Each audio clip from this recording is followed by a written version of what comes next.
Good afternoon. My name is Robert Stafford. I am retired United States Navy veteran, permanently disabled due to an injury acquired during my service um, in the United States Navy. Um, I am confined to the use of a wheelchair. I have two service animals. My first service animal is a Australian cattle dog. He's just getting ready to turn 9, 10-ish. Newest member of my family, who's being trained to pick up the slack from my other dog, and is just finished his required training to pull me, to pick things up for me, and to assist me returning to my chair should I fall. Help me open up doors and such things as those. Believe it or not, there are so many things that a well-trained service animal can do to help somebody and make sure that they are able to accomplish their daily tasks without worry or discomfort. My other service animal, take a look at these. He just turned a year old. So he's the newest member of the bunch. Adjust that for you. There we go. Sorry about that. Again, as I said, I was injured while I was serving our country. I've had a service animal ever since within a year and a half after I was stabilized. That was Trapper, my Australian cattle dog. Brief overview, I travel a lot. After I was able to have my service animal, I for once felt comfortable going back into society, and that my service animal allowed me to do that. There are two sets of laws. There is the federal law and the state laws. I was born in California, Northern California. I returned to California for a multitude of reasons. The largest of those reasons, or the heaviest weighing of those reasons, was the fact that California has to be, in my opinion, a very progressive, upbeat, and very well knowledgeable state when it comes to the rights of those who are disabled. So I knew coming back here, even before I moved back this trip, I flew here all the time, and my service animal flies in the cabin of the aircraft with me. I have never had a problem.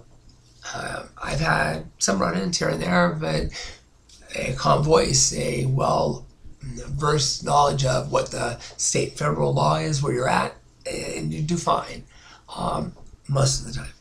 You do run into those people, business owners who don't care what the law is. They think that it's irrelevant, it's what they want it to be, and that's that.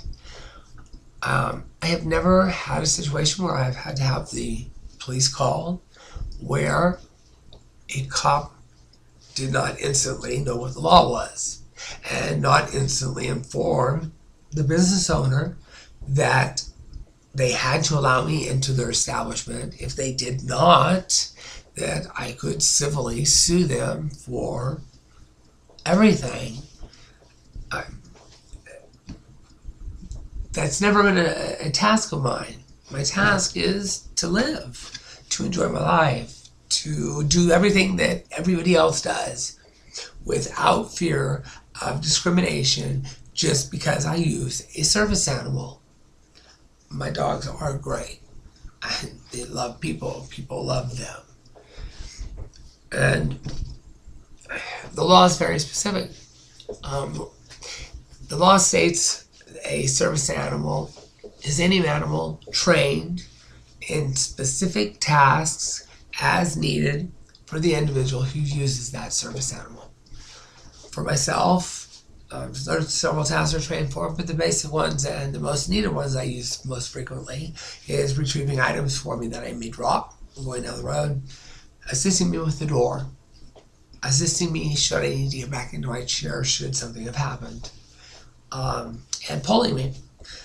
Believe me, Trapper, my cattle dog, the older one, and get you going down a nice straight strip, 10 miles an hour, clicking on by, no problem. Nice and safe. Like he'd, even at a year old, he's having no problem keeping up. So we're doing good.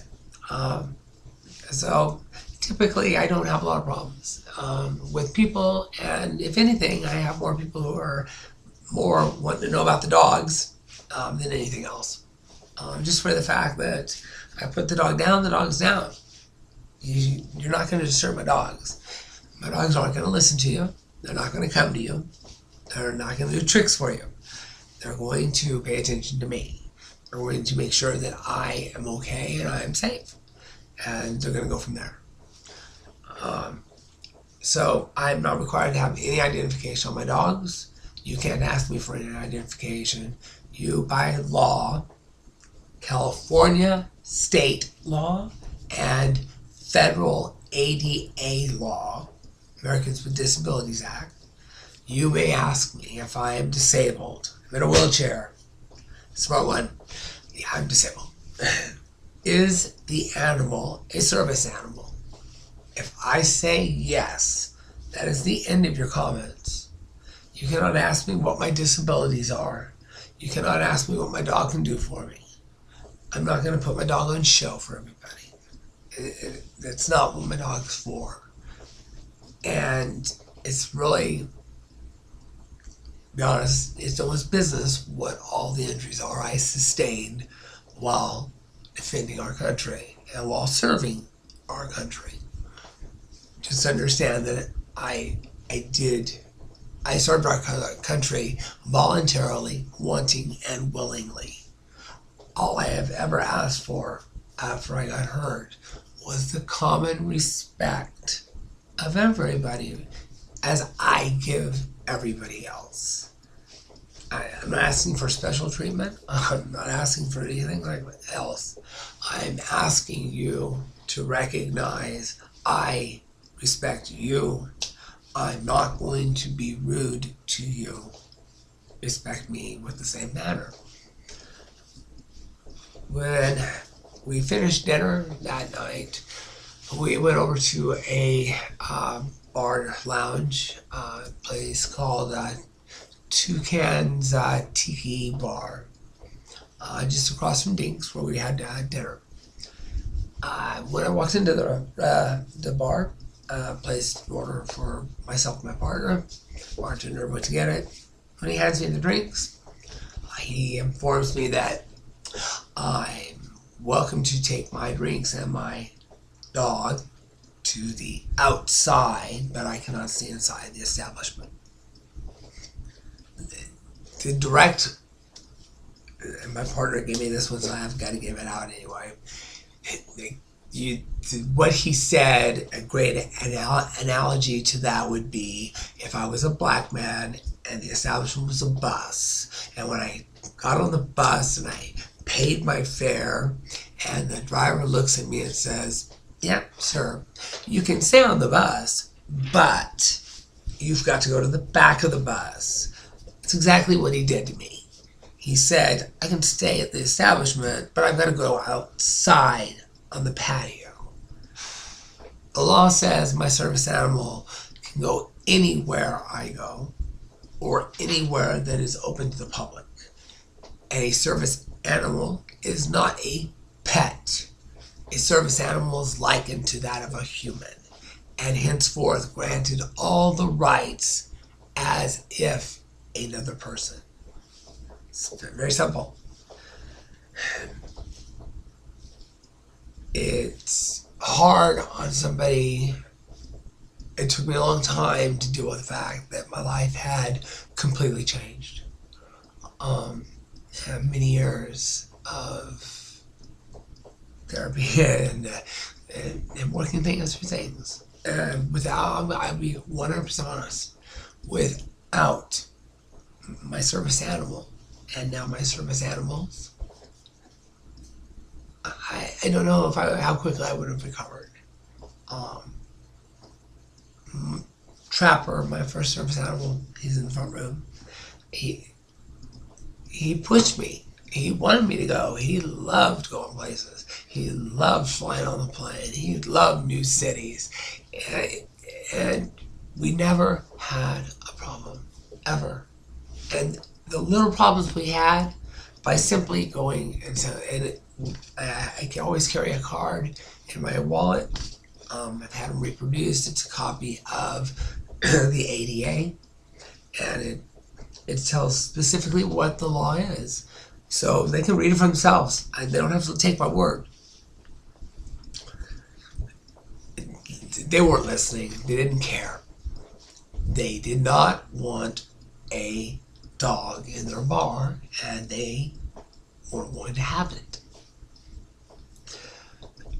I've had police called on multiple occasions. I've never had a problem with a cop, because a cop is sworn to uphold the law. Now, Palm Springs Police Department shows on the scene, and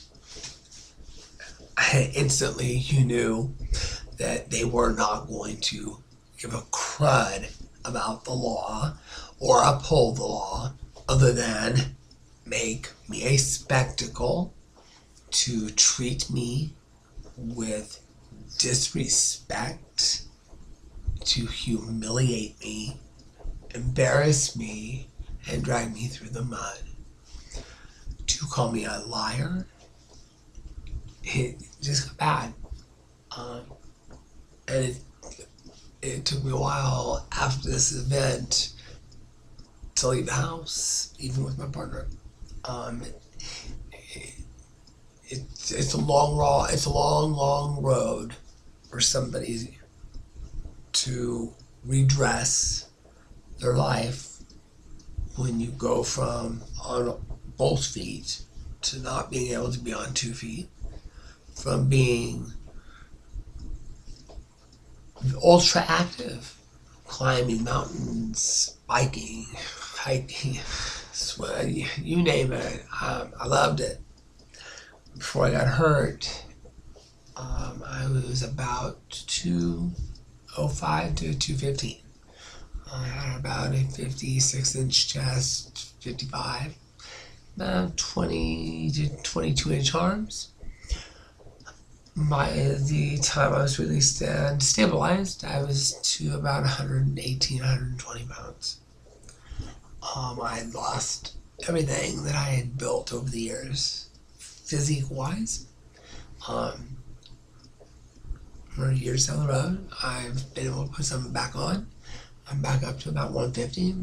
I have probably about a 44, 45-inch chest. Back up to about 17 and a half inch arms. I'm happy. I'm getting there. Now, we're sitting here with this 4 law enforcement, 4 police officers show up to Tuscans Tiki Bar. I attempt to discuss with the officers the situation and the law with respect to the federal law and California state law. The first thing one of the officers wants to inform me is they don't give a crap about what federal law is, because they do not enforce federal law. Ladies and gentlemen, remember next time they sell you that, do they arrest illegal aliens? Do they hold them in their jails? That's federal law, it's not a state law. Okay, that's fine. But I didn't care if they weren't going to enforce the ADA. I wasn't asking them to. I was wanting them to educate the business owner as to what the law in the state of California was, that they could not refuse service to me because I had my service animal with me.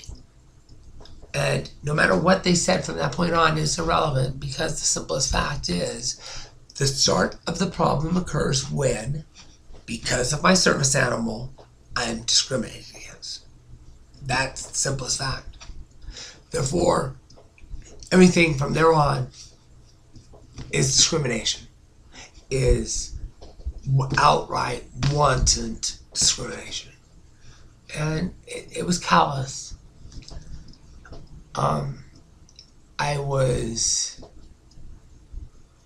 I had hands laid on